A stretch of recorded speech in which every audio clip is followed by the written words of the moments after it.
Assalamualaikum warahmatullahi wabarakatuh. Seorang pemimpin mulia yang dikaburkan sejarahnya, dan dibunuh karakternya oleh orang yang membenci Islam. Padahal beliau adalah khalifah terbaik di Daulah Abbasiyah.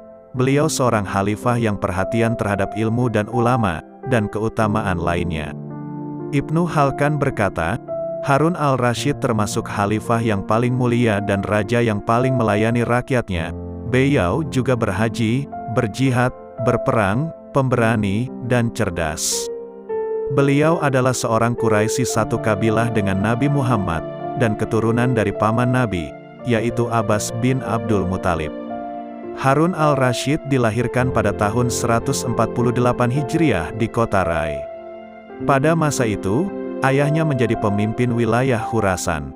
Ibunya adalah Al-Haiziran yang kunyahnya Ummul Hadi. Sejak kecil, Harun al-Rasyid telah memiliki sifat istimewa seperti pemberani dan kuat. Sifat ini menjadikannya sangat layak sebagai suksesor ayahnya saat beliau berusia 20 tahun. Harun al-Rasyid menjabat Khalifah Daulah Abbasiyah menggantikan ayahnya. Pengangkatannya terjadi pada malam Sabtu tanggal 16 Rabiul Awal tahun 170 Hijriah. Jabatan tertinggi di Daulah Abbasiyah itu, beliau duduki hingga bulan Jumadil akhir tahun 194 Hijriah. Al-Khatib al-Baghdadi menyebutkan dalam Tarikh Baghdad, sebagian sahabat beliau bercerita bahwa beliau salat setiap hari sebanyak 100 rakaat. Hal itu beliau lakukan dengan istiqomah hingga beliau wafat. Beliau bersedekah dengan mendermakan 1000 dirham setiap hari. Apabila beliau menunaikan haji, turut serta bersamanya 100 orang ahli fikih, ulama dan anak-anak mereka. Jika beliau tidak berhaji, maka ia menghajikan 300 orang, dengan bekal baju besi, kiswah, dan perlengkapan lainnya. Al-Mansur bin Ammar mengatakan, aku tidak melihat orang yang lebih mudah menitikkan air mata saat berzikir melebihi 3 orang, yaitu Al-Fudail bin Iyad, Harun al-Rasyid, dan yang lain-lain. Diriwayatkan, suatu hari Ibnu As-Samak menemui al-Rasyid. Saat itu Harun al-Rasyid meminta minum, diberikanlah untuknya semangkok minuman.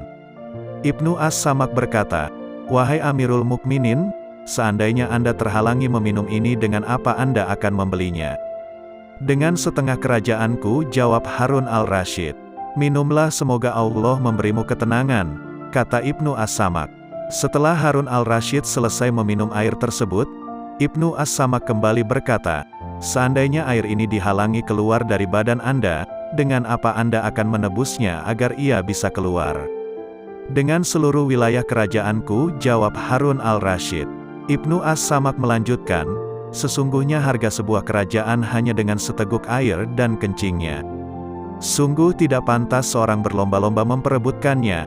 Di saat itu pula Harun al-Rasyid pun menangis terseduh-seduh. Harun al-Rasyid adalah seorang pemimpin yang cinta kepada para ulama. Beliau mengagungkan dan memuliakan agama dan ulama. Al-Qadi Al-Fadil dalam sebagian suratnya mengatakan, aku tidak tahu ada seorang raja yang tidak pernah beristirahat dalam menuntut ilmu, kecuali Harun al-Rasyid.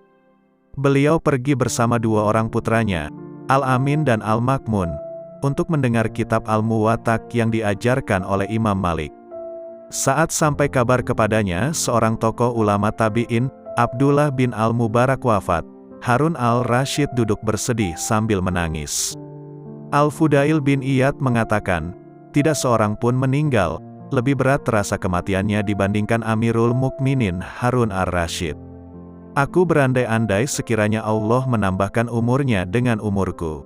Berat terasa bagi kami kehilangan beliau. Setelah Harun al-Rasyid wafat, muncullah fitnah Al-Makmun putra Harun al-Rasyid yang menyeru kepada masyarakat meyakini bahwa Al-Quran itu makhluk. Demikianlah kisah singkat Harun al-Rasyid. Semoga menjadi manfaat bagi kita semua.